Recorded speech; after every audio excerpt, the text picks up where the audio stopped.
Slider from the belt to the plate. A swing and a miss, and that's the winner. That's the winner. A World Series winner for the Cardinals. Smith corks one into right down the line. It may go. Go crazy, folks. Go crazy. It's a home run, and the Cardinals have won the game by the score of 3-2 on a home run by the Wizard. Go crazy. Swinging a long one into left field. Adios, goodbye, and maybe that's the winner.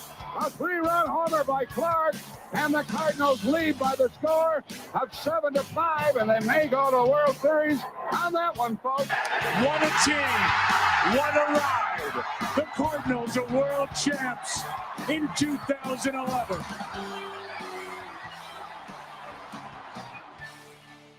Welcome to That's the Winner podcast. As always, I am Ryan Jenkins, and with me, as always, is Josh Brown. Josh, you know, we could open up and talk about what happened against the Orioles. We could talk about what happened against the Mets, or we could take a drink, pop it open, cheers, and say Nolan Gorman is finally coming to the majors. Our two best prospects, Liberatore. 2 and 3. Well, yeah, I guess. Yeah, we don't want to cut Jordan Walker short.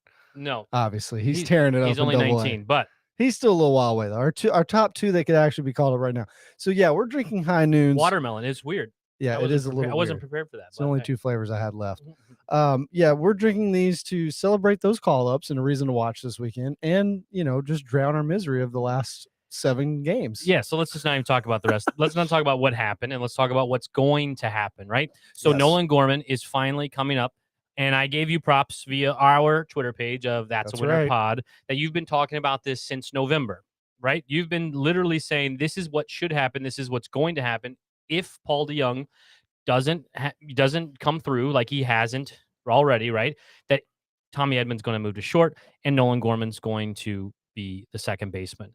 And I would like to post that everywhere for all the idiots that said you were wrong. And I'd like to post it for everyone saying all these different things. So here's your moment. Gloat if you'd like. Have anything to say about I told you so. Rub it in your face. I told you so. No, I mean, even when we were talking about this last, in November, right? I think around that time we had signed Matz. There was a little word that we might be in on Story, but there just wasn't much going around. And yeah, I mean, I've been saying it since then. If the plan was not to go sign one of those 3 big shortstop this offseason, then this is the only backup plan. If DeJong crashed and burned again, which he has. I mean, he just has. He's done nothing in AAA since he's gotten sent back down, by the way. Yeah, 3 hits. I think he got one tonight. I don't know so if he's had any more since the first at bat of the game today. Yeah, but so if figuring out for him is the plan with that, it's not looking good. So at this point, I mean, yeah, we've talked about this. This is the only backup plan. Yeah, we had guys on, some Cardinals Facebook groups, which we all know, all of us on Twitter, Cardinals Twitter, know how toxic some of the Facebook groups can be. They're a little wild, but yeah, I mean, we had people saying that's never going to happen. You're never going to move a Gold Glove second baseman to shortstop. Well, when you have as inconsistent of an offense as we have and is struggling, when Nolan Arenado and Paul Goldschmidt, mainly Paul Goldschmidt, the last week and a half, are literally the only ones doing anything to carry the offense. And that's no knock on Tommy. Tommy's still been great. He's been getting on base. His on base percentage is over 370. I have no complaints with him at the top of the lineup, but he's not in a position to drive and run. Right. And that's where we're struggling right now. He's been hitting the ball, but it's just inconsistent, man. And we've seen it. We'll score 15 runs and then score 3 or 4 or 5 total the next 2 games. And we're a 500 team. They're over 500, but we're a 500 team at this point in the season. I mean, this honestly, it feels reminiscent of how we started last season. Now let's hope to God this June is not the same June that we had last year, or we're in real big trouble if we dig ourselves in that kind of hole again. yeah, and I thought about that today. Sorry, my computer is having issues here. Just trying to talk to you. Yeah, making sure we're still alive here, going. But okay, so you still see us on streaming there? Okay, so so my first thought about that today was I lost my train of thought because of the computer messing up here. But yeah, the start seeming similar to last season. Yeah. Obviously, hoping we're not going to be going into June like we did last Right. year. And it struggle going the opposite direction. Yeah. And to Mo or the DeWitts or Ollie now maybe saying, hey, we got to do something. Maybe there's a different dynamic there. I'm not sure. They actually made moves. And I was shocked that they sent down DeYoung. I said that they should. And I said there was options available. And I was shocked that they did it. And then That early. I yes. mean, for us, it didn't feel like early because it's been over a month now. But in the Cardinals' terms, fairly early for him, especially how Mo talked him up this offseason. He's our guy. Shortstop's his. Right. Like, And so I was shocked that they did that. And then today, we've been asking for Nolan Gorman for a while. So like that wasn't so shocking, I guess, because we thought it needed to be happening. But for Liberatore to come up, that to me was like, whoa. surprise. That was the biggest surprise, I think. Yeah, because Oviedo has pitched well recently. If you've been tracking him at all. I mean, and he's been doing well. And so I was pretty shocked that it happened. When Oviedo has the major league experience right, already. and he's with 20-something starts already or something like right, that. and he just had some bad luck, and I think he pitched well in a lot of games. But it was really shocking that it happened. And my thought, I had this conspiracy theory thought of it. Were they waiting until they could get Liberatore up at the same time and have that feel good moment and add that to this event? I don't know. I mean, is that thinking too much into it? Maybe so. I mean, I think more of just it's just kind of how it fell into place, which what are the odds, right? And we'll talk about this in a minute. Matthew Liberatore, Nolan Gorman, best friends since they were 5 years old, started playing ball together, played on Team USA together. They've been friends for forever. So I'm sure it's an amazing moment for them. And that they're having a drink tonight and celebrating and excited about it. Should be traveling, right? Should be traveling. Sorry. Maybe after they're traveling. They're not going to sleep tonight. Yeah. You know that. They're going to be excited. But yeah, I think it's just how it fell together because it sounds like the only reason we need a starter for tomorrow is because of the doubleheader this week.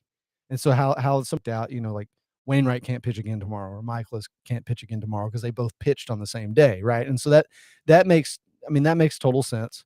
So I'm wondering if Liberatore is more of a let's see what he can do. Because we just talked about this. I think there would have to be a corresponding move for Liberatore to stay up, right? At this point. So Saturday for him is probably going to be, let's see what he can. Now, if he looks fantastic, I mean, why not give him another start? But then are you talking about going to a 6-man rotation or are you putting Jordan Hicks back in the bullpen, which I don't is think fine. Which is fine, but I don't think they're going to do that, having just finally gotten him built up. They just said, like, he's not on a pitch limit anymore. Right. Now, he didn't look great the other day, but his stuff is so good that he didn't look awful. And he had two walks and he hit 2 batters. You don't want to see that. Threw too many pitches. You couldn't get through 5. But I don't think they're going to move Hicks out of the rotation. So, I mean, unless Liberatore goes out there and throws, 7-8 scoreless, something crazy. You think it's just he's here and then it's going to get sent back? I think so. So doesn't that make it sense that maybe it is a feel good moment only? Maybe so, yeah. I mean, but let's talk about them just a little bit. Them together, like you said. I'll put this picture up that I found. Oh, it's covering part of our faces. Maybe I can put it up wholly. I don't know. Maybe not. Either ways, you can kind of see my face and then theirs. But that's Nolan Gorman and Matthew Liberatore. They've been friends since they were 5 years old. Long time. Sleepovers. I was reading a story on MLB. Sleepovers, close friendships of the two top draft picks, and this was in 2020. This story that's on MLB.com, and they Team USA, like you said, they spent Christmases together. They've done all these things. So now, they were drafted separately. Obviously, we got Liberatore in a trade, but then now they're on the same organization, been playing on the same AAA team, and they get called up at the same time. I mean, what are the odds? That's like pretty awesome, right? I mean, oh yeah, they live down the street from each other. The story talks about on draft day that they were just down the street from each other, having their own separate parties, and how exciting. So I mean, it's really awesome. I mean, I can't even imagine it really. If you think about, your best friend growing up and then you guys both get into the majors the same weekend, like it's happened to wind up on the same team because they weren't drafted on the same team, right? Right. Took that trade to get Liberatore here. Yeah. So yeah, the Stars just, fell right in line for that to happen. So good for them, man. I'm sure they're gonna be excited. I'm sure they'll have tons of family in Pittsburgh this weekend, Yeah. I mean, the prospect, especially top prospect call-ups. I mean, any major league debut is fun to watch. It's always exciting to watch, right? Like Juan Yepes telling his mom on Mother's Day. I don't know if you saw that against the Giants they were able to come. He told her, I'm gonna try to do something special for you, hit a home run. He hits a home run on Mother's Day, like stuff like that. Like, how can you not be romantic about baseball, right? It's awesome. I love it. And so I think there's a little bit more, maybe, and I hope it's not on him, but in my mind, I think the expectations, there's a little bit more pressure on Gorman coming up than Yepez. Yepez was like, all right, we need a bat. There's this Gorman guy down in Memphis, but let's get Yepez up instead. Get Yepez up. Yeah. DH hasn't been too great. Albert's not good against righties, and Yepez has come up and done great, but he didn't really have much pressure on him. Right. Same with Donovan. Yeah. Well, so that's the other thing. We'll talk about this too. You talk about corresponding moves.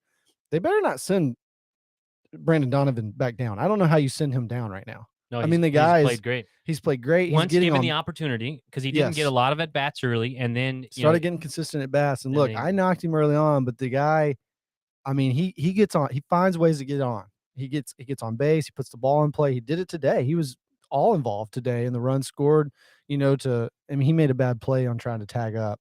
When Tommy scored later in the game, but he's always, he's just making plays, making things happen. He's hitting the ball. He looked fine at shortstop, which I knocked him on that because he's never really played there, but he made all the plays to him. And it sounds like he can play anywhere. I mean, he can play anywhere, and he can even try the outfield out, and he's done it before. Well, and then we can talk about lineup predictions for this weekend, but, again, I don't know how you send Donovan down. And so my thinking is, I saw him play several games, several corner outfield spots in spring training. So he actually has more experience in corner outfield than he does at shortstop. And so Yepez, you saw today, a couple balls hit over his head. He played them fine, but he's not out there for his defense. And so in my mind, why not put Brendan Donovan in left field with Tyler O'Neill now on the IL, phantom IL stint for O'Neill, his shoulder, what did they say? Shoulder inflammation? Yeah. Something popped up. His ego got hurt. His shoulder got hurt at the same time somehow. Yeah. Shout out to Kyle Reese, by the way. He called this phantom IL stint coming, if you follow him on Twitter, and he made a good point. They did this last year with Tyler O'Neill early on. He had an IL stint in 2021. He came back and that's when he got it together. So, but his numbers weren't as bad early. Not quite no, for sure. Not like he has been now. So maybe he takes, 10 days, whatever that stint is, and just gets in the cage and hopefully he figures it out, because their Cardinals are going to need him. But while he's out, I don't know. I mean, I'm thinking, why not put Brendan Donovan out in left field? Because he's the better defender over him or Yepez, for sure. I don't think anybody would argue that. That keeps his bat in the lineup. Let Yepez DH, and then you've got Gorman at second. Because I know this nostalgia was great a couple nights ago with Albert. He got a couple hits off Scherzer, stole a base. It was fun to watch. Yes. He had some good at bats. He's not the everyday DH. And if you take out that game against Scherzer, I mean, he's still not really done anything against righties. Yeah, before that game, I think he was 080, against righties. It was bad. He was 2 for 22 against righties this season, and then he was 2 for 2 that game at that point. I don't know where it ended up. But one of the things I thought about, sadly enough, talking about Facebook groups and all the chatter of people out there, whenever Matthew Liberatore came up, is that, oh God, here's another guy, they're going to spell his name wrong. Because everyone spells Liberatore. Everyone spells Paul DeYoung wrong. O'Neill with one L. O'Neill with one L. You were doing that. Admittingly, I had no idea. I didn't even notice. But that's less egregious, I think. Right. Paul Gold. I mean, there's everyone. These people online, they just make up spelling. Mike Schilt. There's so many. But Edmund and Edmonds, like they to put Jim Edmonds and they do Tommy Edmond. But so Liberatore, it's on the screen, but Liberatore. Okay, it's on the screen. Everyone write it down, remember it. Or like me, I'm just gonna say Libby from now on. Yeah. It's just gonna that'd be the easiest. Yeah, and texted and on Twitter and everything, it's gonna be Libby. I think that's the only way to go about it, because I've had to look at it 3 times to make sure I spelled it correctly to be able to put it on the screen and then tweet it out in different places. So so Matthew Liberatore's up. I think that's a cool move. I don't think, like you said, it's going to be a long-term thing. Hopefully it is. But now Nolan Gorman is, according to Ali Marmol, I don't know if you want to read what Ali said today at all, but he said he's going to be the second baseman starting tomorrow. Yeah, he's here to play. And that's confirmed. Derek Gould, Katie Wu, they've all confirmed. I mean, Ollie said it after the game today. Ollie announced that they're coming up. And yeah, I mean, the quote from, this is Bill Ladson, who was filling in today for John Denton, I believe, at MLB.com. But the full quote from Ollie was, we'll use Gorman at second base. He will be in the lineup. He's here to play. So he's going to get here and show what he's able to do. So yeah, I mean, that's what you want to hear, right? And Ollie said that several weeks ago. Like, hey, I know people are talking about this, like, but And we're- Edmund has been taking balls at short. he started taking ground balls at shortstop the day DeYoung was sent down. Yes. So I think we saw this coming. I think that's why some of us were a little enraged when they started Donovan Yeah, at like, shortstop. wait a second. Yeah. A guy who had never played shortstop, but they Right. were saying, well, Gorman might hurt us defensively second when he's been playing there for a year and a half in the minors. But I wanted to share a couple tweets from Kyle Reese that came out. Kyle Reese is kind of our, all things prospects. We've had him on the podcast, friend of the podcast, with Birds on the Black. He's great. He tweeted right after the news today, a couple tweets about Gorman and Liberatore. He said, with Gorman now, reminder, Gorman is going to strike out a lot. It's just going to happen. There's also a track record of about a week of struggle at a new level before he really puts it together. Anyway, like I was saying, for a reason, try not to be angry and angsty. That's how Kyle likes to. So end yeah, these tweets. let's think about that for a second, right? So he is going to struggle. Yes. Now he's going to strike out a lot. Now, and there might be a week of struggle, which there usually is. But people said, well, Yepez didn't come in and struggle. So yeah, he didn't. So I think there's two ways that this can go. Is that he will either come in and do well hot initially, and then he will then obviously level out at some point of whatever that is. They usually do. Right. You know who else came up and didn't struggle? Paul DeYoung. Right. In 2019. That's how he just kept on going. I mean, and then they figured him out. So there's usually one of two ways that goes, right? Yes. So if he does have problems right away, he's going to strike out a lot. He's not going to have the contact that Brendan Donovan has had. He's not going to have the contact that Yepez has had because he strikes out at a lot higher clip.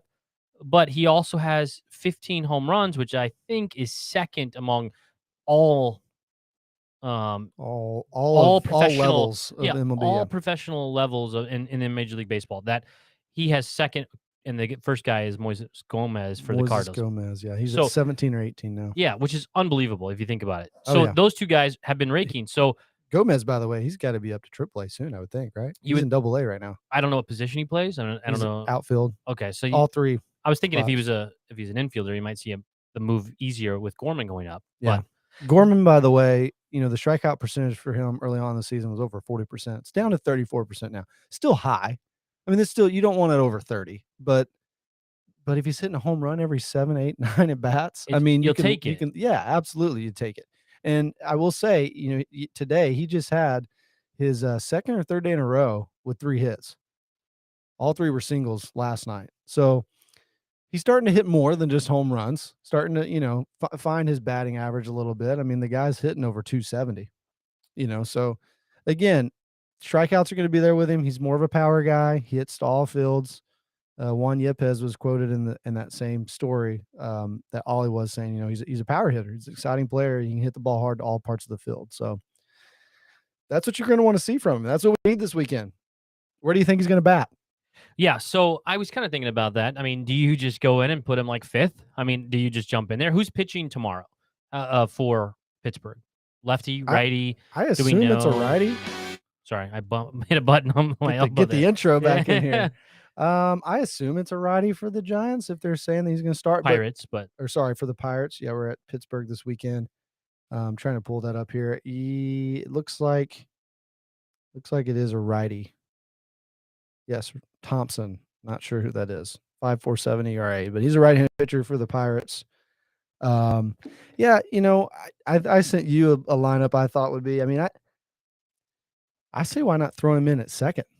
And the reason I say that is the same kind of thought with what O'Neill did last year, right? Batting. Now O'Neill was third, so he was batting after Goldschmidt and ahead of Arenado. But man, I kind of, Paul Goldschmidt has batted third the last couple days, and the guy's just an RBI machine right now. So I don't think I would touch him. I think I would leave Paul Goldschmidt third.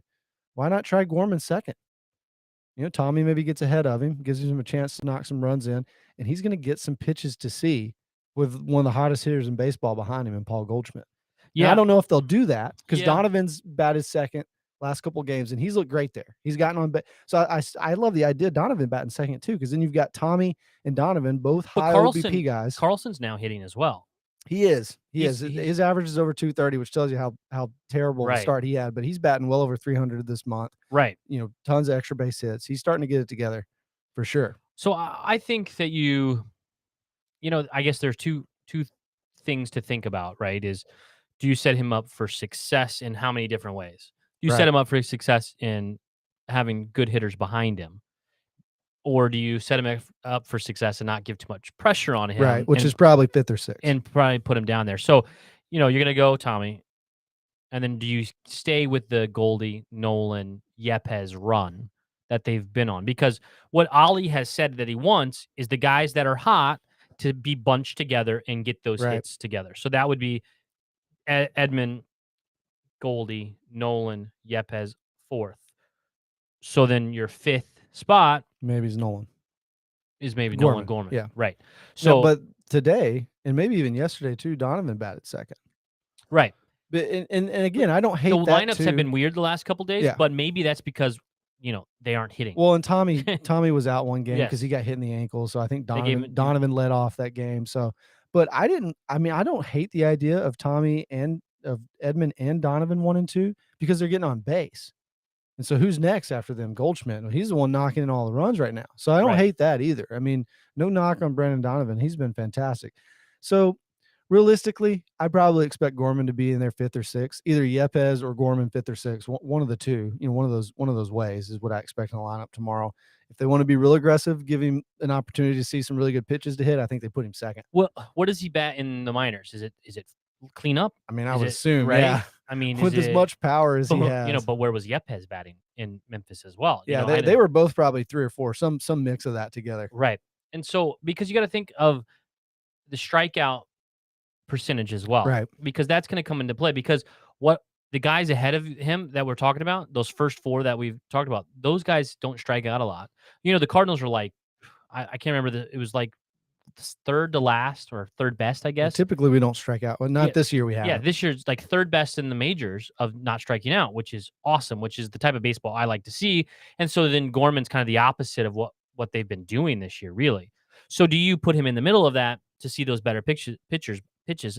Admittedly, I haven't watched tons and tons of film on him like Kyle has, and so like, is he whenever he strikes out, or is he chasing, or is he striking out because he's swinging so hard he's missing the ball? Right?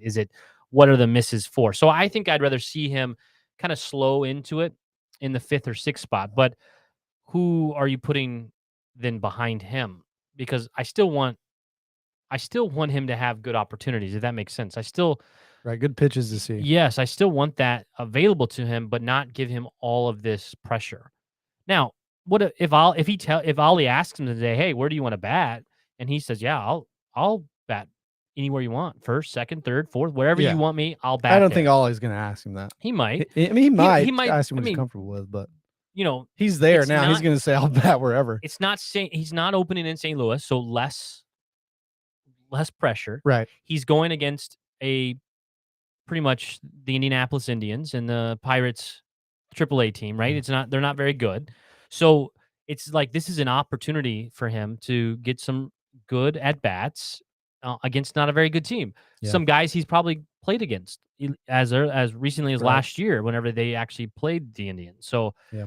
the Indianapolis Indians. So that there's opportunity there. So I don't know where you put. So I say 5th or 6th, but who are we talking in those situations? So if we have, I don't know if they're going to put Donovan in left, but I think they should. I It think makes the most sense defensively to If- keep his bat in the lineup. if he is better than Yepes oh, for sure defensively, he is. He's played there. He's Yeah. he's played that position. Yeah, He's I'm he's fine better with there that. than he is shortstop. and I'm he's played fine with that shortstop. because I think about that as you're not going to have Donovan as a DH. no, It's not going to happen.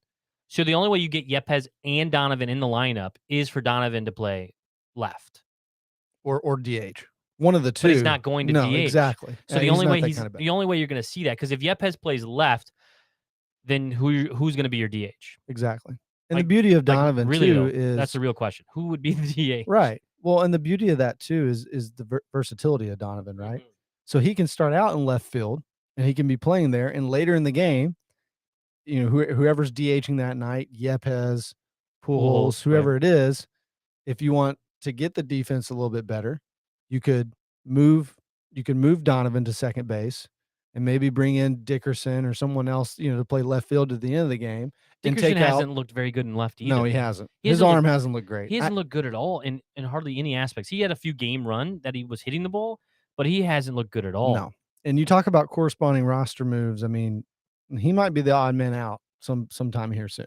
We might just be eating that $5 million. I know John Mozeliak, Doesn't like to particularly do DeWitt, that. doesn't like to do that. But I mean, if you've got Gorman and you've got Yepes hitting, there's no spot on this roster for Corey Dickerson. There's just not. So the corresponding move And for Donovan hitting. corresponding move for Gorman is Tyler O'Neill to the IL. Right. For now. That's temporary. right. That's what that move is. So, and what about Sosa? Sosa's still there. He's still there. So Yeah. he didn't go the IL or anything for No. his little injury. So I or- guess you could send him down now that you have Donovan. Right. If you wanted to. because you're kind of duplicating positions at this point, right? Right. Because And you need Donovan more than you need Sosa because he's a left-handed bat. and Donovan is more Can play versatile. everywhere. Yeah. Right. So I think that Sosa to me seems like the odd man out. It But might be. but Dickerson, to be honest, I'd rather have Lars Nootbaar there than Dickerson. That's a good point. I haven't checked in to see I haven't what either, to be Lars has honest. done. Yeah, I need to look at that. But I mean, after what we saw from him last year, the Right. Tacey guy, it can't be any worse than what Dickerson's doing right now. Right. So, like, I think about that. I mean, I guess it's a good problem to have where all these opportunities. Now, if assuming that Gorman hits and assuming that he's the second baseman of the now, not the future, he's the second baseman tomorrow and going forward. He might be in the future too. Well, I mean, all of it. He's now and Right. he's tomorrow. He's the next day. He's the next day. He's 2 years from now, right? And he doesn't come off that spot. Hopefully, right? Is the goal. And then that means that then Tommy is now your shortstop. Your new Gold Glove shortstop. Who's So- to say he can't win a Gold Glove there? I would not put it past him. Seriously. That dude is damn good in every place that he's ever had to play for the St. Louis Cardinals. So And that- for all of you who said, "What about his arm?" Just wait until you watch this weekend. The guy was drafted as a third baseman, and a shortstop. Brendan Donovan is lesser defender than Tommy. He's Edman, been fine. And he's been fine. He's had some issue. I had an error, whatever. Who cares? My point is, Tommy will be better than Brendan has. Oh yeah. But so my question is, And Gorman will be better than Matt Carpenter while we're on this topic. and Johnny Peralta. Yes. And Yes. who else you got that played that position that didn't do well? But that has to put the end to any shortstop talk of outside the organization, right? I mean, I think we'll have to see how Gorman does. Well, that's right? my point. So if he is, Yeah. if he he he's plays lighting well, it up.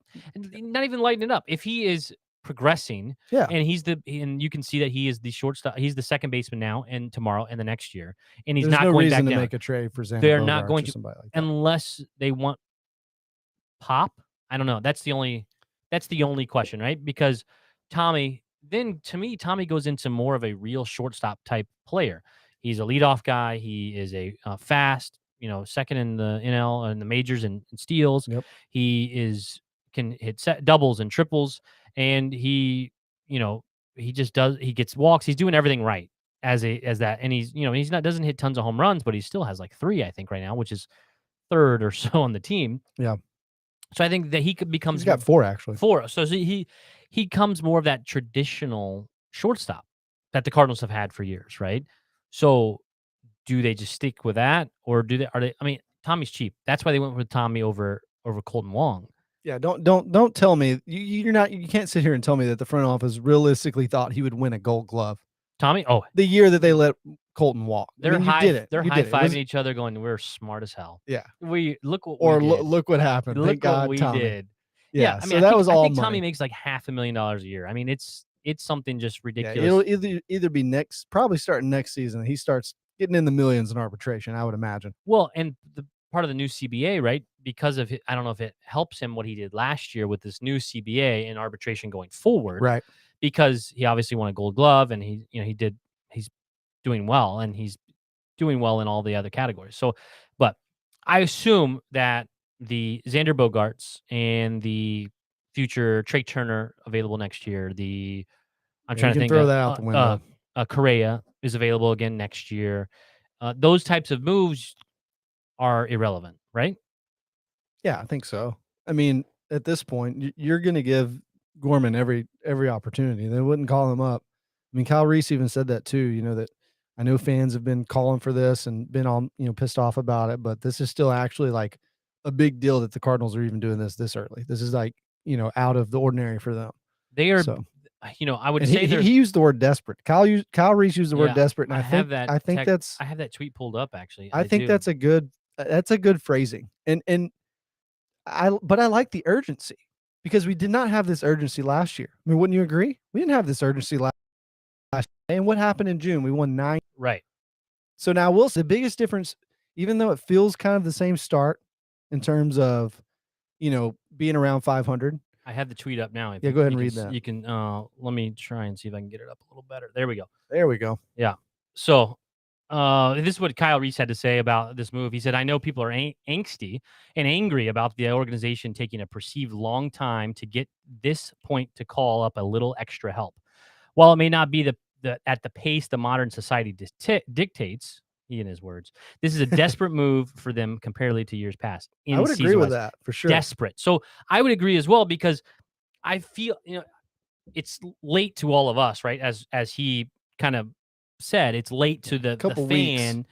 But it is not reactive. I think it is ahead of time for the Cardinals. This is ahead of their normal move to do something to prevent a June of last year, to prevent this awful time and have somebody ready. All right, let's try this out. And let's not be reactive when it's too late. Right. Let's do something now to make that happen.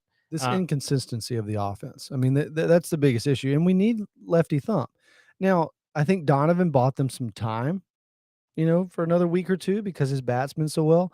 But the biggest factor in this is Tyler O'Neill not hitting. So, those 2 days O'Neill got off last week, if he comes back and he's just ripping the cover off the ball, this move doesn't happen. It just doesn't. Donovan would still be playing shortstop. Tommy would be at second. Yepez would probably be DHing, and O'Neill would be in left field. Because I don't think he's actually hurt with his shoulder. I think this is more of a phantom. Hey, like mental. Maybe break. It's barking a little bit. Like, let's just do this. Give you some time to figure out your swing. But if O'Neill is hitting, boy, I don't think this move happens right now. But if O'Neill, because of Donovan hitting if O'Neill hits, can we think about that for a second? Yeah, I mean, we need him. I mean, I've been ripping him because he's looked awful, but they're going to need him, man. If last year was fool's gold, they're going to have to figure out something this offseason in left field. But let's just say for pleasantries that he starts hitting. He figures it out. The rest works, okay? This offense could be looking real good right July or August. That's what I'm thinking. Think about that. So let's, you run through that order. You're talking about Carlson. Lineup gets way deeper. 100%. Your worst hitter in the lineup is Bader and Molina. Yeah, at 8 and 9. Right. Yeah. And probably 9 is probably Bader. Yeah. Who's leading the NL in steals. Right. And I mean, that is a really deep lineup because Donovan is the odd man out at that point because there's no place for him to play. That's a good guy off the bench. That's a good guy off the bench that can play any position. Super utility guy. Yes. He becomes what people thought Tommy was going to be. Yeah. Brendan Donovan becomes Ben Zobrist. He becomes that guy and can play anywhere and brings that spark that people like to see. I'm going to sneeze. Go ahead. Yeah, I mean, Tyler's going to be big this season. I mean, they're going to need him to make that lineup deeper. God bless you.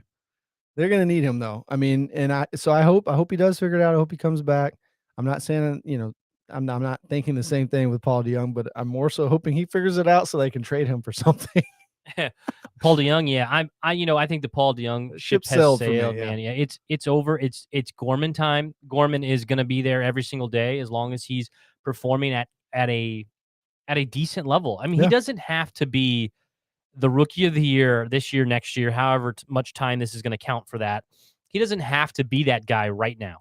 He really doesn't. He needs to just perform at a, fifth, sixth hitter.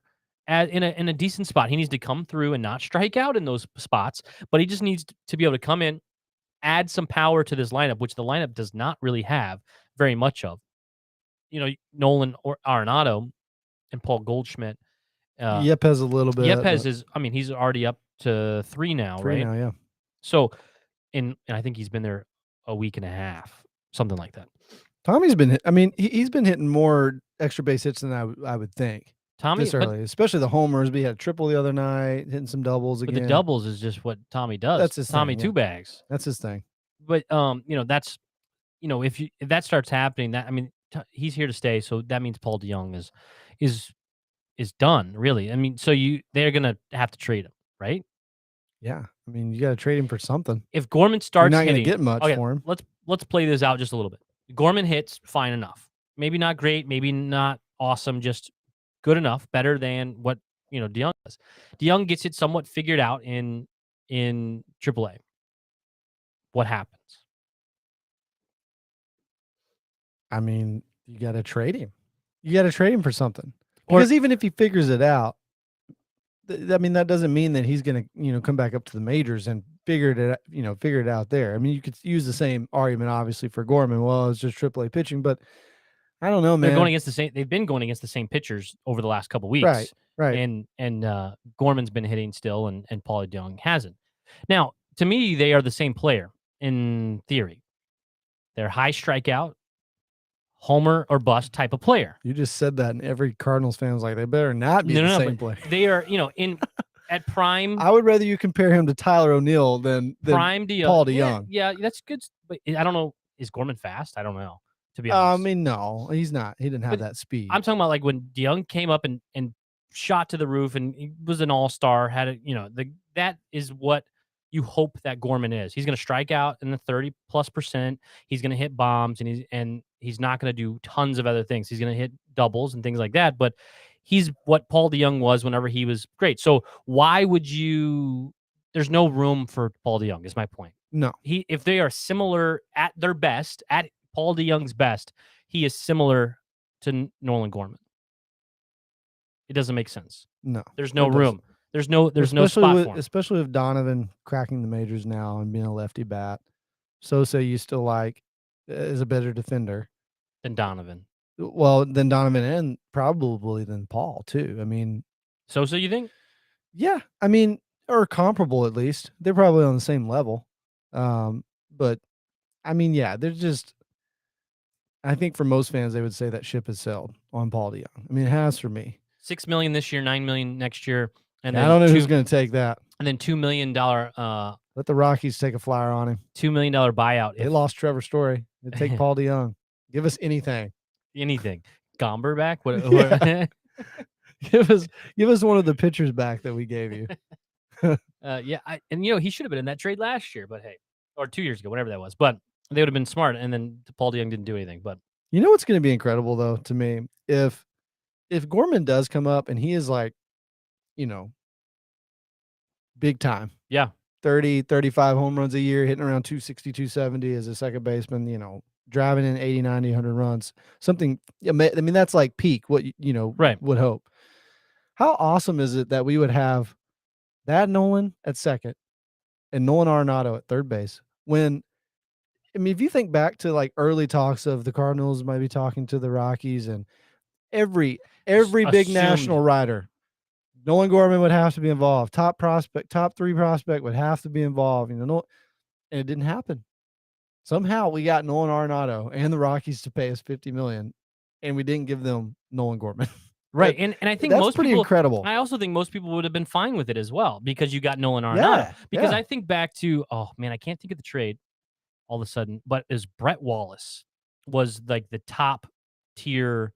Oh, that's who we traded for Matt Holliday. Okay, Matt Holliday. So Brett Wallace was for half a season of Matt Holliday, not even a full season like Arenado. And Brett Wallace was I think his name is Brett, right? Am I making that up? That sounds right. Okay, but he was like, I'll give it a Google. He was like the top prospect. He was like the next dude, first baseman, I do believe. Big power hitter. He was first baseman. He was blocked by Pujols, obviously, like in that run, and it was like that is the next guy.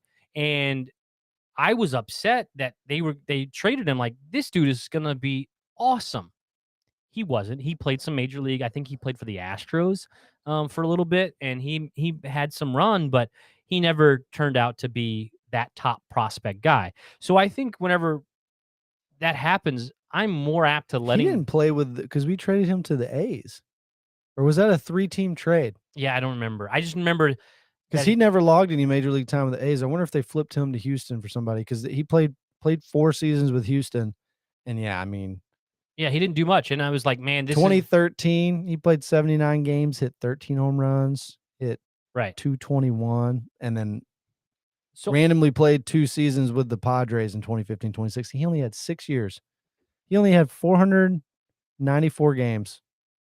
Right. in the And majors. he was like our top prospect. Yes. Hitting the cover off the ball in the minor. I mean, same kind of thing for a guy like Colby Rasmus. Now Rasmus had a little bit. He had a better major league career than Brett Wallace, but yes. And fizzled so out. You just never know with these over guys. those, and you can even go back to like JD Drew, who had a good major league career, but it Bo wasn't. Hart.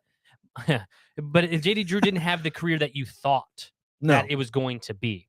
I mean, I think besides Mark McGwire, JD Drew hit the longest home run I think I've ever seen in person. Really? In Old Busch Stadium. He hit it off the scoreboards in right center, off the score, over the bleachers, and it was just like, wow. Yeah. Like that's, but he never turned out to be what you thought that he was supposed to be. No. There's no guarantee with these guys. And I think that my point is that, like, to give up Nolan Gorman for Nolan Arenado, people were like, that's fine because you're not sure what you ever really have. No. And that was my point with the Xander Bogaerts part. If Right. you traded Nolan Gorman, or if you traded Mason Wynn, or one of these guys that are hopeful to be really, really good for someone that's proven, you take it. Yeah. Because absolutely. It's really hard to be really, really good in the majors. So we all hope now that Nolan is up, he's going to be really, really good. But for him to be 30 and 100 guy is really hard. So to think he's going to do that this year or next year is probably like unrealistic, unrealistic, unreasonable for sure. And so to give him a little time to even to show us a little bit of it is all that the Cardinals are really, is what you should be expecting as a fan, and what the Cardinals should be looking for is just to see the flashes of it and how to go from there. And then now you also have Albert Pujols, give him a little mentorship along the way as well. You didn't get to listen to much of the game today. I didn't. I mean, I had it on a little bit, and I didn't get to see. I sat in my car trying to listen. I sat in my truck listening and watching the game on MLB TV in the ninth. And so I saw them come back. I saw that part, and then after the ninth ended, then I went back out. But I had it in my ear, at work a little bit, listening to it. And Danny Mac talked some about Albert and how Juan Yepes in particular is like always in his year. Nice. And the Albert loves it. Oh, yeah, he loves it. Talking to him and, giving these young guys, being a mentor, giving them advice. So yeah, I'm sure. I mean, I could see probably Gorman. I mean, he's going to talk to Albert, but probably talking a lot to Arenado and Goldschmidt as well. I mean, he's already talked about how much he's talked with them just in the spring training. Absolutely. So, because he's been in camp. He was in camp with those guys. So it's not like these guys are brand new. I mean, Albert's probably pretty new because he was hardly in camp, but that you got to assume that they know each other and they've had conversations. So yeah, it's exciting. It's finally I don't think we were planning to do a podcast until probably Monday. So, and then this come down, and so we got to do it because it's finally Nolan Gorman time. Now we're setting the expectations high already because we're doing a podcast, right? That means right. Well, it's top prospect or at the top. I mean, it's kind of I look at this opportunity for him kind of like Dylan Carlson's 2020. The COVID season, he got to come up, struggled the first couple weeks pretty bad, so they sent him back down. I think maybe a week back in the minors. But like you said, Trout did the same thing when he first came up. Carlson came back up, and by the end of that season, he was batting cleanup for us in the playoffs. So I think that's best and worst case with Gorman. He struggles, goes back down, comes up, and he doesn't leave. Now, and don't be shocked if he does. Yeah, no. Most guys do. Don't be shocked because Nolan Gorman is making the biggest jump of his entire life, and he's making the most pressure he's ever had on his entire life. This is where he's wanted to be since he was 5 years old playing ball with Matthew Liberatore. This is what he's always wanted. So the pressure on this guy is astronomical. He's the biggest, I think, just thinking about it, this is the biggest call-up in Cardinals history since Albert Pujols. This is the guy. I would say, probably since Oscar Taveras. That one had a lot of. I don't know if you remember that. Oh God, I was so much hype. I was at those games. It had so much hype. That last month in September when he came up, the playoffs. I was at the game. Homer against the Giants in the rain, dude. I was there. I mean, yes, it was he felt like the next big thing. He did. But did he have the pressure coming up? He didn't play like he had the pressure. I know, but that was so fun to watch. I'm thinking back though. What year was that? 14, 15. Okay, somewhere around there. So Twitter was alive and well. Twitter, I really think was starting to get big in 10 and 11, I do believe. Yeah. And so, there's all that chatter and all that conversation. I don't think that there was that, this is the frickin' dude that needs to perform right now. You know what I mean? Oscar Tavares didn't have that. But he did comparatively. have that quote, that Yes. Mozeliak is saying now with Jordan Walker, is this is the best pop, hitter we've yeah. seen since Albert. I mean, Yes. Oscar had that, and his swing, man, was Oh my gosh. I mean, we'll never know, I know. obviously, but man, it would have been fun to watch him for a long time. I got to throw out the first pitch, spring training game. I can't remember what year it was. Look at you, big time. Yeah, and it was on the field. I got to be on the field, national anthem, all those, and I'm standing next to Oscar Tavares. And this is off topic, big time, but I got to stand next to Oscar Tavares, David Freese, all in a row, like all these dudes. And I got my pictures with them, and Adrian Chambers signed my ball, and I'm trying to think of the other guys that signed my ball. There's a couple different guys, but Adrian Chambers, and I'm standing next to them. I get my pictures with them, and I'm in the row with them in the national anthem, and I'm standing next to Oscar Tavares. And that was then the next off season he died. And so it's like I knew who he was then and what was supposed to be. And then it comes down to, what happened. It's just like it was just so crushing. So like all that to be said is I think that is the best comparison of Nolan Gorman is. Yeah, he's the biggest. Yeah. I mean, we'll be saying it again in a couple of years with Jordan Walker, but he's the biggest hitter, especially power wise. I think the power. I don't think we've had a power guy, because even Pujols, no one was saying, "Oh, he's a power hitter." No one's saying he's going to be the 10th in hits in career. No one thought. Everyone thought Albert was good, but he wasn't where he is now. They never thought that he was that good. I think it's Gorman's power is where everyone's like, this is the best power hitter in the prospects wise, in the minors we've ever had. And look, something to think about too with these two guys, Liberatore and Gorman. I think it cannot be overstated them making it up even at this point this year. When you think back to 2020, they didn't get to play at all in 2020 because of COVID. It was just backfield stuff against, it was Gorman and Liberatore hitting off each other. Like it was practice. Right. It was like live BP in front of no one, which is even more difficult too, right? Exactly. There's not the difference. It's a huge difference. Yeah, I mean, huge difference. So for him to do what he did last year, tearing it up in Double-A after a full year off of the minors, pretty much, and then get called up to the Triple-A, the last month or two of the season. Liberatore, same kind of leap the way he's been pitching. For them to do that last year and be where they're up now, I mean, I don't think it can be overstated. I mean, Kyle Reese has said too, he feels like we're in a period of time where it seems like these guys are getting called up too early, too quickly. And we'll see. That might be the case with these guys. Now, Juan Yepes would say, hey, no, I'm ready. Right. And he's proven it, so you hope Gorman does the same. But man, yeah, I'm excited about it. I'm excited to watch the game tomorrow. Oh, I would not be excited to watch the game tomorrow if this hadn't happened. After what has happened the last 7 games. Yes. And then now tomorrow becomes appointment TV. Like, I was looking at the schedule, like, is tomorrow a day game? Saturday too with Liberatore. I want to watch him pitch. Yeah. Absolutely. But I was looking like, is tomorrow a day game? Because I'm going to have to adjust my schedule to watch for tomorrow. Like, no matter what. Thankfully, it's a night game. Yeah. And I think it's 6:30. I don't know if that's Eastern or Central. That's Eastern, Is Eastern. So 5:30 Central game. I mean, I'm ready to watch. I'm going to be all over it. And then, like you said, Saturday, I don't know what time that game is, but I think it might be the same time actually. You got to think about it. It's the future of the ball club that they predict to be the future, and they've been predicting to be the future since Matthew Liberatore came here. He was the future, and since Nolan Gorman the last few years, like, he's the future. So now the future is now. The future starts tomorrow, and it's really tomorrow being on Friday, since we're taping this and all. So today, if you're listening, but. The future is now, and it's really. I haven't been this excited to finally see someone to play, and I more about this guy coming up more than any of the guys we've had in a long, long time. So, yeah, cool. I'm excited, and I wouldn't be, like you said, after the last 7 games. I wouldn't be excited.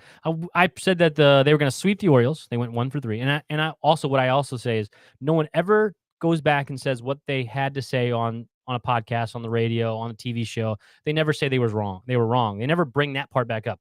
What I predicted was taking 3 from the Orioles and splitting with the Mets is what I predicted. They went 1 for 3, one win against them and 1 win there. I mean, they're 2 and 5. 2 and 5. Yeah. About as bad as it could get. Yeah. That Orioles series. I mean, Danny Mac even said it, and I never hear him say this. He said, I think the day or two after that, like, That's a series you hope that doesn't come back and bite you, because that's a team you have no business losing 2 or 3 to them. None at all. No, None at all. and the team is getting stale. So hopefully this. And then today, adds- coming back today, they just came back. They get the they hits, grind, they come back. Stole Bader steals, gets moved over. Great place to get it back. Yachty moves him over. I don't know if you were watching at that time. No, you told me about it. Yachty moves him over perfectly. Like Jim Edmonds, as much as some people hate to listen to Jim Edmonds, he was talking about how He Yachty's breaks down hitting well. he hit purposefully on the inside of that ball to make sure the ball goes behind Bader. He doesn't care if he doesn't need it to go to first. He doesn't need it to go to second. It just needs to be behind Bader so Bader can move instead of, obviously pulling down the third base line or anywhere. That way Bader can't run. He purposefully pulled those hands in and got on the inside half of the ball, puts it behind Bader. Bader gets the third, and then Edmund strikes out on a terrible call. And then Rough game. And then for some reason, in the bottom of the 10th, we let Gallegos pitch to Pete Alonso, who's leading all of baseball in RBIs. Did you know that? No, I didn't.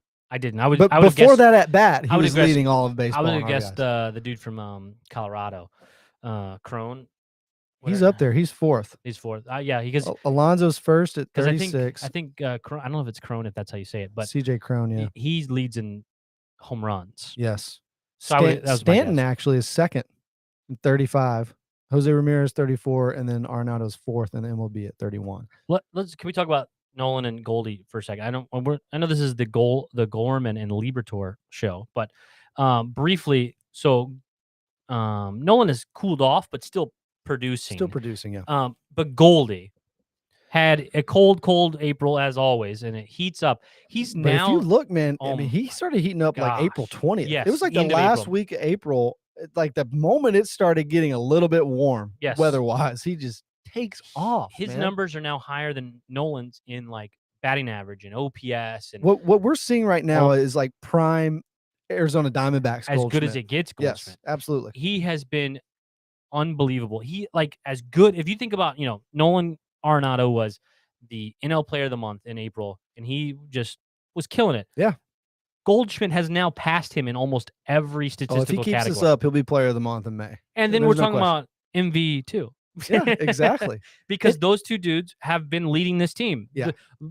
If you think about where this team would be without Nolan Arenado, and then if you think about where they would be without Paul Goldschmidt, we'd be under 500. Oh, they'd be terrible. They'd be really terrible. So those two guys, and then obviously Tommy has been playing very well. He hasn't been as great as he was earlier on, but he's still been playing very well. So those three guys, if we can add one more.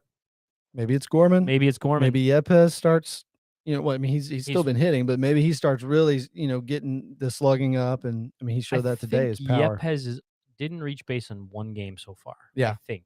I could be wrong. Yeah, he reached base in like his first 12 or 13 games. Yeah. And I think it's one game, maybe two, that he hasn't reached base in he's 15, 16 games in now. Yeah. He's proven to put the ball in play, and he's proven to take good at bats. Yep. And he's not playing like a first year guy. Right. Not at all. I think that in watching Arenado and Goldschmidt, both hitting well over 300 at this point. Goldschmidt more so, I think, now than Nolan. But I think the biggest reason I can see for that, especially with Nolan this year, is they're hitting the ball the other way.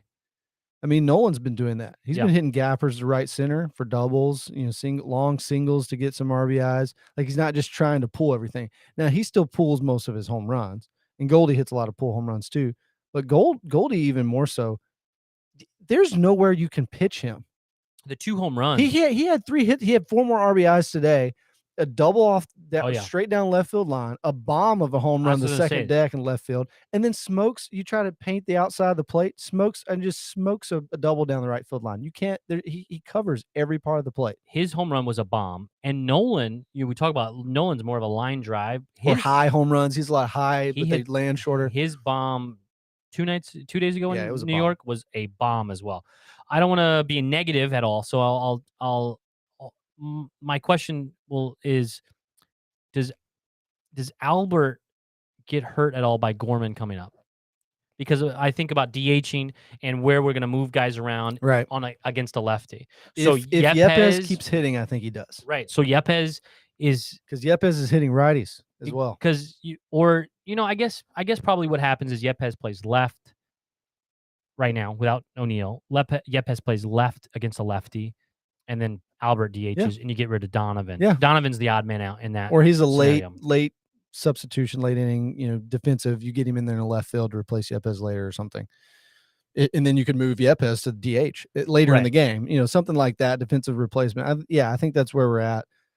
Because he's been great lately. Albert Pujols has been awesome against not against righties so much. Besides Max, I mean, he had good at bats today. The at bats against he even he didn't get an RBI in the 10th, but I think they did. It's double play. Oh, okay. He got into the ground, but what I love about Albert Pujols has always done, and all about Yadier Molina, what they've always done, they always get the ball in play. They hit into a ton of double plays. I think Albert now is the most ever in the history of baseball. I do believe.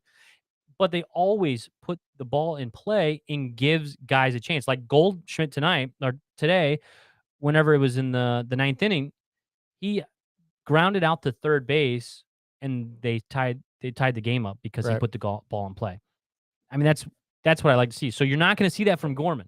It's not going to happen that way. So don't expect that Gorman's going to be up there, taking Tommy Edman at bats. He's not going to be. No. That's not who he is. Or Brendan Donovan, he sees like 5 or 6 pitches on average in at bat. Right. Gorman's not going to be doing that. He's not, I'm trying to think, over the years of who he's not going to be taking Colton Wong at bats. He's not going to be taking these type of bats. He's Skip Schumacher at bats. He's a traditional 4-hole type hitter. Yeah. And it's a boom or bust. I think he had 39 hits on the year in AAA, and we know 15 of them were home runs. A lot of solos. A lot of solo home runs. Not exactly his fault. I mean, Tyler O'Neill had a lot of those last year too. Right. So I'm excited to watch the game tomorrow. I'm excited to see what he brings, but I'm also reserved in knowing that he's a rookie that may not be as great as we think right now tomorrow. Yeah. We'll wrap it up with maybe a little bit of a negative note. I would say biggest worry right now, man, not so much the starting rotation as is the bullpen. I mean, they were strong. They were strong at times. April was good for the bullpen. TJ McFarland. Not the same guy, man. No, I don't know what happened. I don't know. Might have just caught lightning in a bottle. I don't know what Luis Garcia is doing these days. Yeah, I haven't looked. I don't know if because I thought if we're gonna get one of these two back, I'd rather have Luis Garcia back. But he was also the closer for the Yankees AAA team. He wasn't doing anything last year either. I think it was more so we got a little lucky, caught lightning in a bottle a little bit. He got just a ridiculous amount of double plays last year, but I think the opposite's happening this year. Getting home runs hit left and right off of him. I think the team was just winning.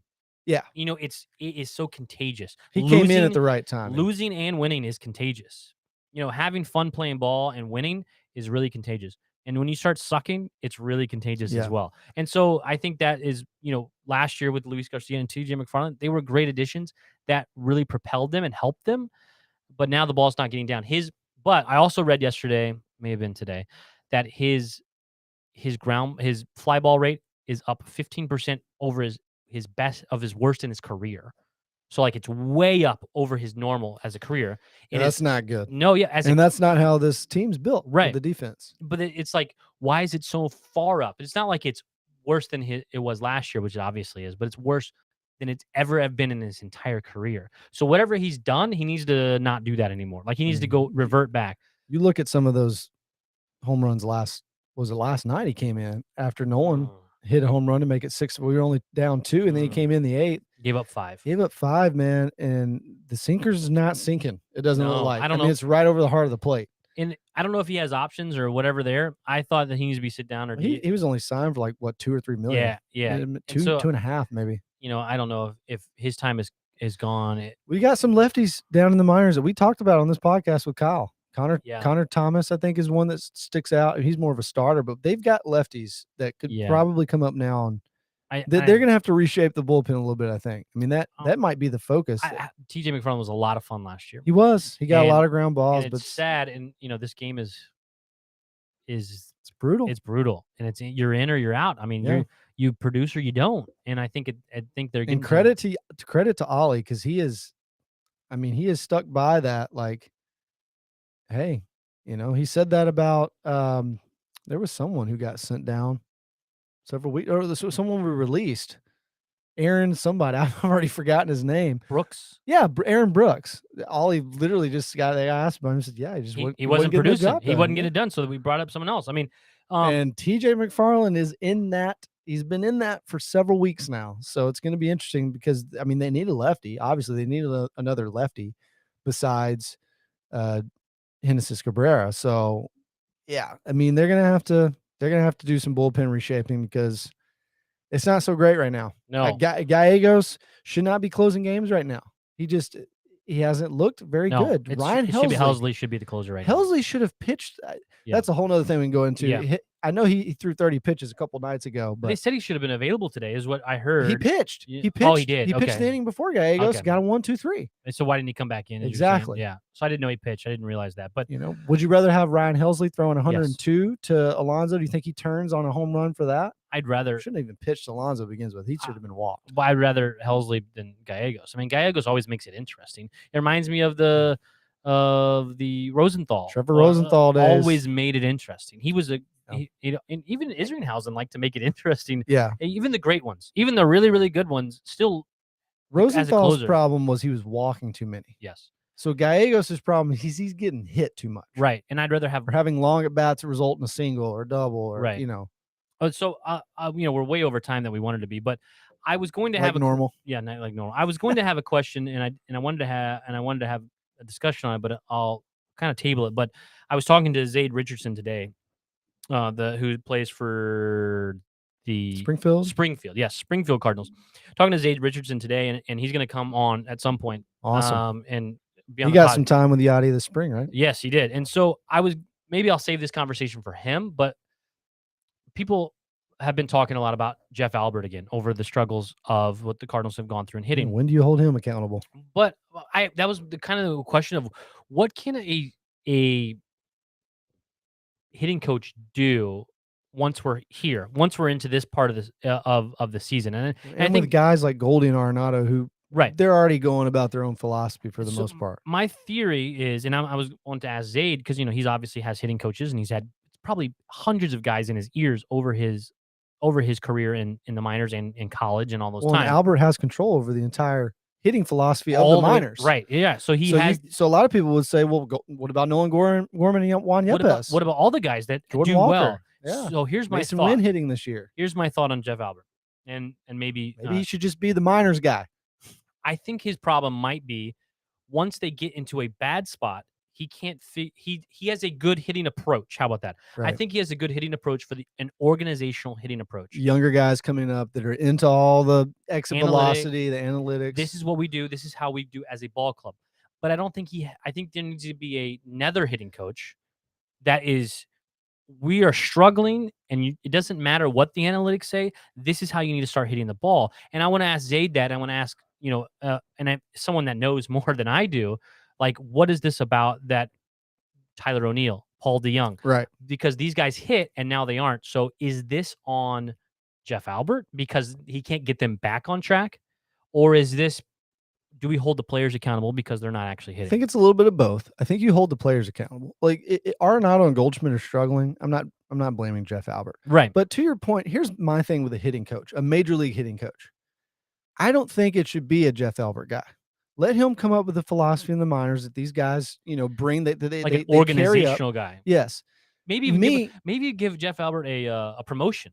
Yeah. And say you are the minor league. No, not even minor. You are the St. Louis Cardinals hitting organization guru. Right. That's your job. Yes. And then you have an actual hitting coach. Yes. When I think of hitting coach, I think of Mark McGwire. Right. In 2013. I think of a guy like, and I know he drives us crazy on the broadcast some with all his texts and everything, but I think of Jim Edmonds. Right. I think of Ryan Ludwig or Matt Holliday. And when a guy like Nolan Arenado or Paul Goldschmidt or whoever, some guys who've been in the league a little bit longer, like a Paul DeYoung or a veteran, kind of in that veteran stage, when they're struggling, do you think they're going to Jeff Albert for advice? No. Or are they going to Paul DeYoung? We know has gone to Ryan Ludwig for advice. He's talked to Jim Edmonds. All the guys, Jim says it on the broadcast all the time. Yeah, Bader texted me the other night. We were talking. Right. He and Bader are close. He talks all the time. Harry. Matt Holliday. When Nolan Arenado's struggling, who do you think he's talking to? Who do you think he's calling? He's calling Matt Holliday. Hey, what are you seeing? He's Meet me in the cage. He's also he talks about, all the people he's friends with and who comes to his place and hits in the offseason. He's talking to those guys. I think a hitting coach, and this is me personally, I think a hitting coach needs to be a long-time professional, successful hitter that played in the majors. I don't think that's so much a need for the manager, like Ollie, but Ollie played in the minor league system with the Cardinals. And that was a knock. That was a little bit of a knock on Schilt because he never played. But I agree. Jeff Albert, as far as I know, has never played in the majors. I'm not trying to knock the guy because apparently, he's clearly set a good philosophy in the minors. But I think a hitting coach needs to be somebody that the players can go to that know the struggle I'm going through because they've been, Mark McGwire was great. He had rough patches. Matt Holliday, same thing. Ryan Ludwig was Ryan Ludwig was a very underrated Cardinal for 4 or 5 years. And honestly, in my book, might be a Red Jacket guy. I loved Ryan Ludwig for those 3 or 4 years that he was great with us. I think that a guy like that needs to be the hitting coach. I was so pumped when we had Mark McGwire as our hitting coach for those 2 years. I just loved seeing him in the dugout again, man. Right. I think we need a guy like that. I think it needs to be a Matt Holliday or Jim Edmonds. I know Edmonds doesn't want to do it. But what about William McGee? That guy can hit. Yes. Well, they're probably going to him. Bader, right. Those guys are probably going to him.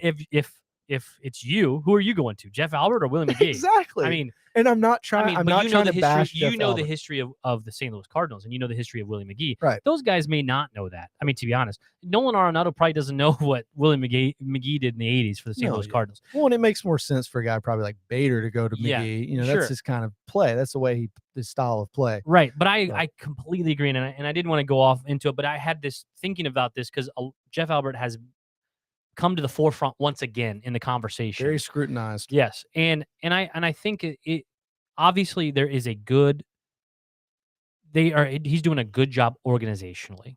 I think you can't put that behind. I don't think you can't say that's not true because there are so many guys that are coming up that are hitting well and they're hitting well at all levels. But I think is where the problem is the cold streak. And how do you get them out of the cold streak?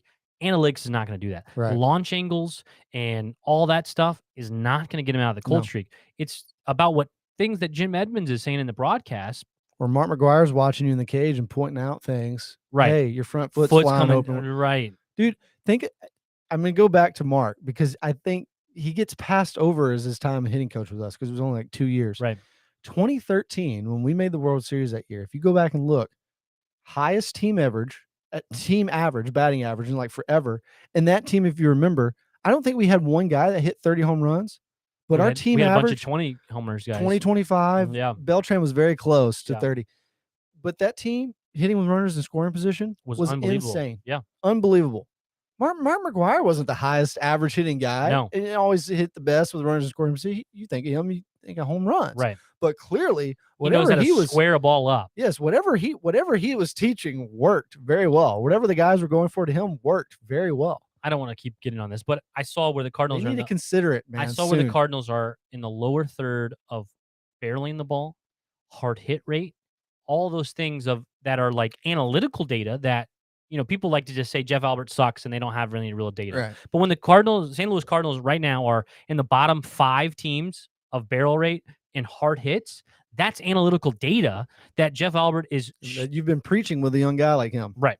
That's what he should be good at is all those data points. So again, I think that he has done a good job. I'm not saying kick him off the staff. No, keep him on in some way, but get a guy. I think you literally the only way you because I don't think the St. Louis Cardinals are going to ever move on for Jeff Albert. I don't think it's going to happen.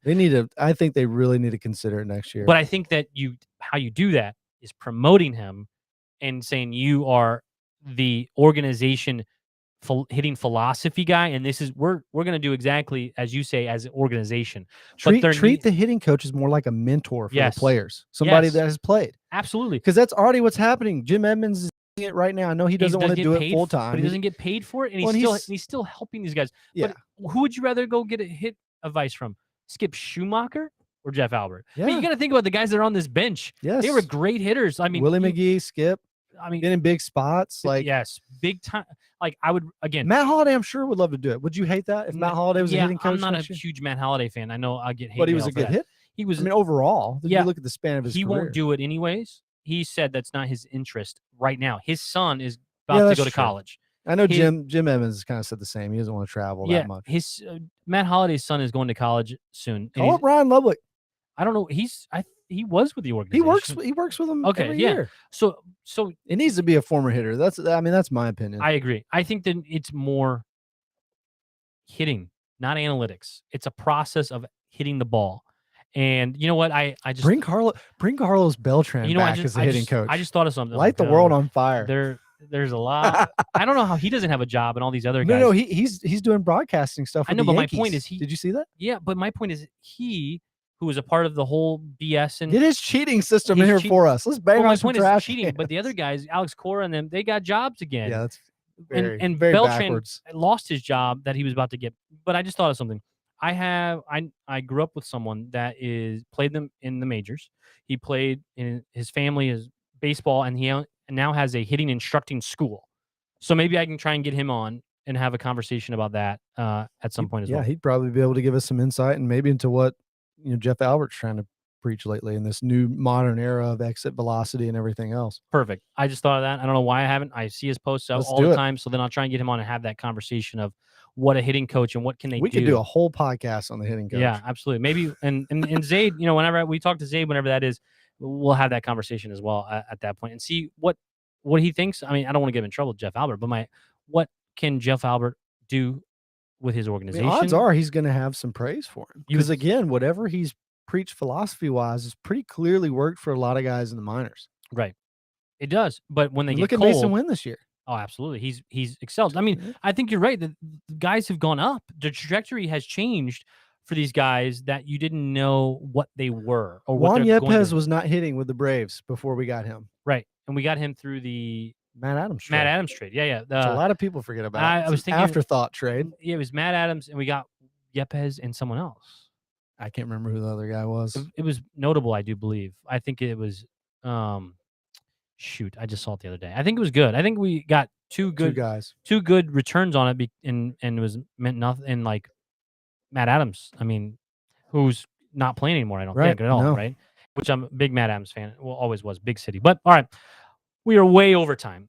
We talked about that, but Nolan Gorman will start at second base on 5/20 tomorrow. 5-2 going to be worth watching this weekend. It is appointment television. I'm excited. I haven't been this excited to watch a rookie in a long since Tavares for me. long time. Yeah, 6-7 years. And so let's have excitement, but also know it may not go great, or it could be one of those first swing, one of those first at bat memorable moments. I think he's going yard tomorrow, man. Oh, I'm just going to call it. Danny Mac better have. Danny Mac, he has got that call queued up. I know he doesn't premeditate the calls, but I cannot wait. Giving them pressure all way. Oh, he's gonna get a home run his first at bat. It's going into the the Allegheny, the river back there. There's three of them, but Pirates. There's water back behind right field, right? Deep. It's tough to get to. He's splashing that. I'm calling it. That's a good question. I don't know which river that one is because Three River Stadium was there, right? And I can tell you all three of the rivers. Do you know all three of them? No, I don't. I just feel like I've heard them say into the Allegheny. So you get the Ohio, which they convert into the Monongahela and the Allegheny. That's some random trivia for there. There you go. So that's the three rivers. Remember, Three River Stadium was there before PNC. So those are the three. It is the Allegheny. Okay, so yes, it's over the Roberto Clemente Bridge. So you got the Allegheny, and the bridge is under construction, so it's not as pretty of a view right now. So you have the Allegheny, and then you have you make a road trip to Pittsburgh. I've been. Go to a game. I haven't. That's the only Central Park I still haven't been to. Oh, it's spectacular. Yeah. But you have to wait until the construction's over on the Clemente Bridge. You can't even walk across it right now. But yeah, the Allegheny, and then you have the Monongahela that come together, and it creates the Ohio River that comes through. Well, I'm calling that.